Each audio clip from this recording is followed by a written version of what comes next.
Laura Bogue, and I'm the youth minister here at St. Stephen the Martyr, which means I get to play hard, pray harder.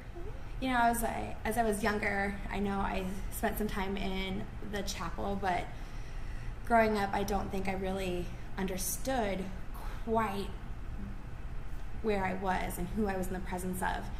And then when I became a youth minister, I went to a training, a life team training, and we had adoration one night. And I remember just feeling completely at peace, and it hit me, wow, I am in the presence of the Lord, and it was amazing and wonderful. I always tell the kiddos that you get out of adoration two things: what you put into it, but most importantly, what God needs for you to get out of it. I always relate it to sunbathing. You're just sitting there and soaking Jesus in, and kind of depends on what your needs are. Sometimes I just like to sit down and for once in my life be quiet. Other times I journal or I say a rosary. It just kind of depends on the needs and also where I'm at. You know, if we're with the youth, it's fun to sing and dance too. I always laugh because adoration is truly God's time.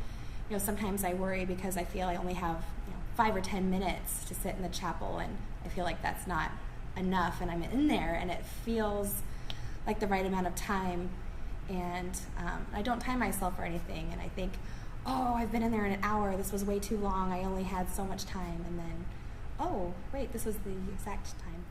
The wonderful thing about adoration is it's truly for people of all ages.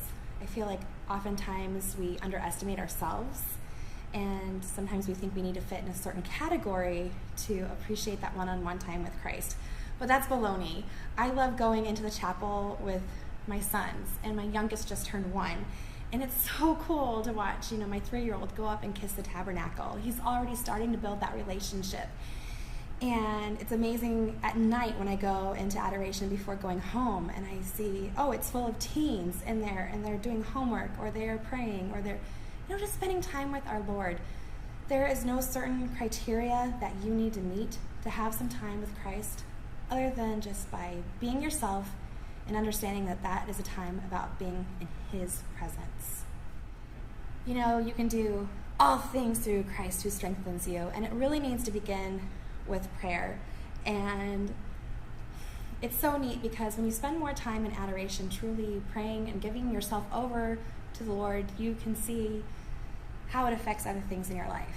Maybe you're able to find more balance between juggling home and homework and school and work and family. Maybe you have something really pressing on your heart you're freaking out over, like you don't know how you're going to get a certain thing done, or do something, and then you'll walk out of the chapel and run into someone who would be perfect to join the core team. It's just kind of amazing how God answers those prayers in His time and how He goes about doing that. Get up and go! He won't bite.